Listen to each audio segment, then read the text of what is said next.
Bonsoir chers auditeurs et chères auditrices de notre web radio R212.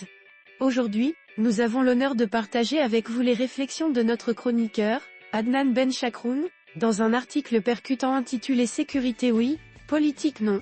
L'incroyable fossé de la confiance au Maroc. Voici cette analyse en podcast, pour vous.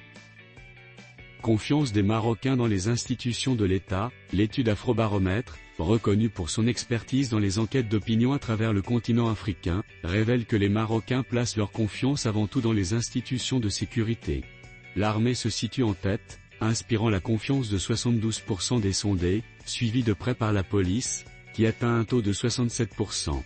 Cette solide adhésion reflète le rôle fondamental de ces institutions dans la stabilité nationale, en particulier dans un contexte où la sécurité demeure une priorité. Cette perception est renforcée par les défis régionaux liés à la lutte contre le terrorisme, l'immigration clandestine et la sécurisation des frontières. Les tribunaux, bien qu'étant le troisième acteur institutionnel de confiance avec 61%, subissent néanmoins des critiques sur des points d'efficacité et d'indépendance. En revanche, les institutions politiques enregistrent des taux de confiance bien plus faibles.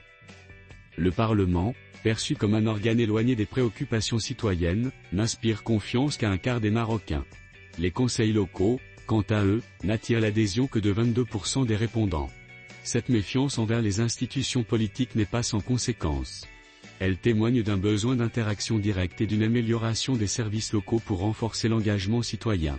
En comparant avec d'autres pays, cette situation est semblable à celle observée dans certaines démocraties émergentes, où les citoyens ont tendance à privilégier les institutions de sécurité face à la perception d'une inefficacité politique. Une évolution à long terme de la confiance dépendrait sans doute d'efforts continus en matière de transparence, de responsabilité et de modernisation des processus législatifs.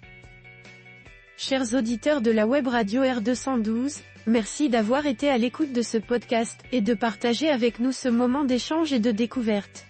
Votre présence et votre fidélité sont notre plus belle récompense. On se dit à très bientôt, si vous le voulez bien. Avec toute notre gratitude, l'équipe de R212.